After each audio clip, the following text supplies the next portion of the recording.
বদরপুর জয়নালউদ্দিন মাজার বুইয়া মজুমদার জয়নালউদ্দিন মজুমদার আজকে তানে ওএনজিসি 5 গ্রাম 16 নম্বর সাইটও তানে আজকে বিদায়ী সম্বর্ধনা দেওয়ার তে আমি চিত্তরঞ্জন দাস তানে তানে বরণ করার লাগিয়া অনুরোধ করছি।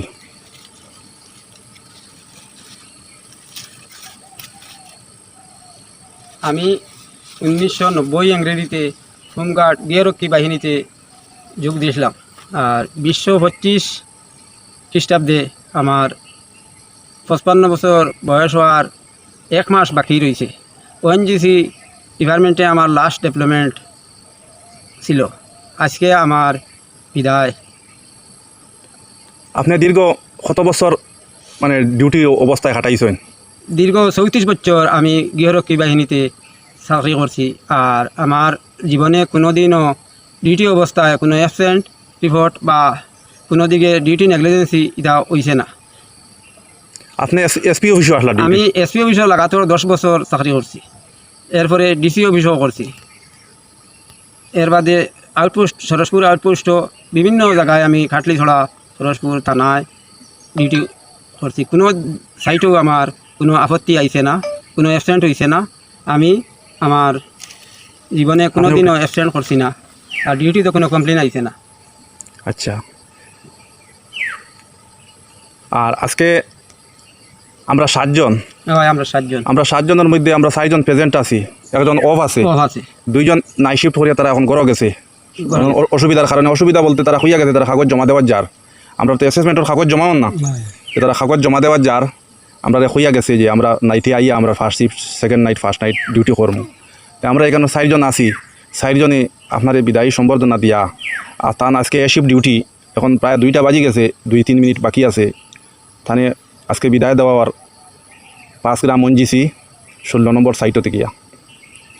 আর আমি আমার বাইন্তরে হইয়া আমার জীবনে যে আমি ডিউটি করছি কোনো অ্যাবসেন্ট হয়েছে না, কোনো বদনাম হয়েছে না, সুন্দরভাবে ডিউটি করিয়া গেছি। এইরকমভাবে আমার বাইন্তরে হইয়ার সাইটটা সুন্দর মতো ডিউটি চালাইয়া যাইবা, যাতে আমরা হোমগার্ডের কোনো বদনাম হয় না পরবর্তীতে। আচ্ছা, আর আমার আর আপনি কোনটা কইবানি আমরা অ্যাসোসিয়েশন, আমরা যে সংস্থা আছে, আমরা অ্যাসোসিয়েশন সংস্থারে হইয়ার আমরা ওই যে বিগত আমরা ছোট বড় সব বাইয়াইনো আছি, তারার লাগিয়া আপনারা উপরে দিয়ে লিখিতে লাগবো যে আমরা জীবনে কোনো দিনও আমরা কোনো জিও হইল না, যে যাতে সব ডিপার্টমেন্ট থেকে মানুষ রিটায়ার্ড হওয়ার পরে একটা জিও থাকে ভবিষ্যতের লাগি। কোম্পানিতে চাকরি করলে তার একটা ভবিষ্যতের PF CF জিওটিও থাকে, কিন্তু আমরা এই ডিপার্টমেন্টও থাকিয়াও যে আমাদের কোনো কিছু থাকে না।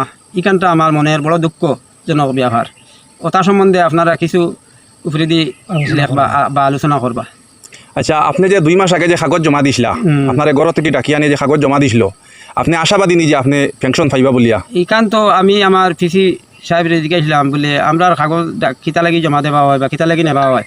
তাই আমরা কইসইন যে এটা তাই কইতে পারতাম এটা গভর্নমেন্টের ব্যাপার, কিতা লাগি এটা নেওয়া হয়। গভর্নমেন্টে কাগজ নেওয়াইছে, গভর্নমেন্টে জানে। আচ্ছা, আমরা তো আশাবাদী আপনি 34 বছর একটানে 34 বছর ডিউটি করছি। আমরা তো আশাবাদী আপনি পেনশন পাইতা, 1 টাকা পাই না 10 টাকা পাই। যদি আপনি পাইতে আমরা খুশি। দীর্ঘ 34 বছর চাকরি করিয়া আপনি এখন খালিয়াতে যাইতে না, এটা আমরা বহুত মর্মাহত। এই ব্যাপার এইটার কথা শুনিয়া আমরা বহুত মর্মাহত, কারণ দীর্ঘ 34 বছর এক মানুষের ডিউটি করিয়া আজকে থানে আমরা এখানে লাস্ট টানে আজকে আমরা বিদায় দিই। আর গতিকে আমরাও এইটা শুনিয়া টান লাগে, আমরাও বেদনাময় যে আজকে 34 বছর ডিউটি করিয়া যদি 5,000 টাকার একটা পেনশনের যদি একটা স্কিম রইতো, তো তাই একটা ভাবলাম যে আমি ঘরে যাওয়ার পরে যে ওটা দিয়েও আমার পরিবার মেনটেন করলাম। মানে লাস্ট জীবনে মানুষের বার্ধক্য বয়স, অসুখ বিসুখ বহুত ধরনের অসুবিধা আছে। আচ্ছা, তাহলে আমরা সরকারের যদিও এই সমস্ত ব্যাপারে বুঝতো, তাহলে আমাদের গৃহরক্ষী বাহিনী ভাইদের কোনো কিছু একটা বাতা দিত। আচ্ছা, বৃদ্ধ হইলে তো বৃদ্ধ ভাতা দেয়। এখন আপনারা ওটা কইতে চাইছি, আমরা যে ইদানিং 10 দিন আগে যে দেখলাম ইউপি হোমগার্ডে 2010 থেকে তারা অ্যাসোসিয়েশন করিয়া কোর্টও তারা একটা রায় পাইছে। এই রায়টা আমরা আসামও ফাইতে লাগে না? ফাইতে লাগে না? এই রায়টা তো আমরা আসামও ফাইতে লাগে। আমরা কিতা করতে লাগবো? আমরা তো হাইকোর্টও কেস করতে লাগবো না? সব জমা হইয়া সব অ্যাসোসিয়েশনের বা আমরা সব ভাই বন্ধু সারা মিলিত হইয়া হাইকোর্টও কেস করতে লাগে। সব মিলিয়া 26-এর আগে ওইটা একটা ফাইনাল মানে 2026-এ মার্চ এপ্রিলে আমরা ইলেকশন আছে। ইলেকশনের আগে আমরা এই ইলেকশনের আগে যদি আমরা লড়ি বা আমরা যদি স্বার্থ আদায় করতে চাই তে আমরা সাকসেস হইমু। ঠিক আছে, ইলেকশনের সময় আমরা বয়কট করব। ইলেকশনও আমরা হোমগার্ড খাও ডিউটি যাইতাম। ক্যামেরা দাও, অফিস তালাবাড়ি রাখমু। আমি যাইতাম না, ডিউটি যাইতে পারছি। আচ্ছা আমি তো লাস্ট মুহূর্তে কিছু কলমগু দিতাম, একটা জোর দেই উপহার দেই। কও তুমি মজুল হক বড় বইয়া তুমি একটা কলম দিয়ে সম্বর্ধনা দিই। মজুল হক বড় বইয়া আমার দাদারে একটা কলম দেওয়া সম্বর্ধনা জানাই।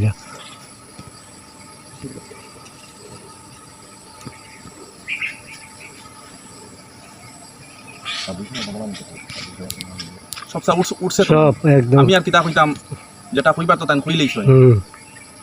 তানেও নিজে ইয়া 4 মাস পাইছি। আমি তো এখানে আবার 4 মাস আমার রানিং চলে। 4 মাসের ভিতরে তান এই আছে এইজোর ভিতরে তান ডিউটি গুড পারফরম্যান্স আমরা দেখতে পাইছি। আমরা আগে তাই ডিউটি যাই গিয়া, আমরা তো সাইড বউ কয়েকটা আছে, ডিউটি বালা ডিউটি করছো নিজে যেটা পাইছি। আর তান যেহেতু এই শেষ হয়ে গেছে, তাহলে আমরা তাকে রাখতাম পারতাম না, সরকারের আইন আমরা তো মানতে লাগবে। গতিকে তানে আজকে তার লাস্ট ডিউটি, তান এই যে শেষ, তাই না অ্যাসেসমেন্ট আর কাগজও জমা দিতে পারতাম না, দেখছোই। গতিকে আজকে তানে ওনজিসি তানে আমরা বিদায় দিই। আর আজকে তান এশিপ ডিউটি আছে, এশিপ ডিউটি এখন শেষ, এখন 2:10 হয়ে গেছে, 2:10 তান এশিপ ডিউটিও শেষ, এখন তানে আমরা বিদায় দিলেই। আর আমার হিন্দু মুসলিম যত আমার বাইয়াই নাচইন সবে আমার দাদার লাগে আশীর্বাদ রাখবা, যাতে তার মতো আমরাও ডিউটি করতে পারি। তাই দীর্ঘ 34 বছর ডিউটি করছেন, দীর্ঘ এক টানে 34 বছর ডিউটি করছেন। লাস্ট ডিউটি তাই নেই ওনজিসিত করছেন, লাস্ট ডিউটিটা ওনজিসি তানে দেওয়া হয়েছে। এবং তাই একটা কথা আমার লগে কইছেন যে 2024 ইংরাজি যখন আমরা ইন্টারভিউ করলাম ও শিলচার না শিলচার এখানে দয়াপুর, তাই রানো 1 নম্বর হয়েছেন। আর রানো 1 নম্বর দেখে তানে কমান্ডেন্টে ফার্স্ট ডিউটিটা তার নামেও স্যাংশন হয়েছে। তাই নিজে আমার লগে আলোচনা করছে, এইরকম 55 বছর বয়স একজন মানুষ রানো যে ফার্স্ট করছেন বা তার ডিউটি পারফরমেন্স যেটা দেখিয়া এরকম আমরা ওইতে লাগে। তো অতটুকু শেষ।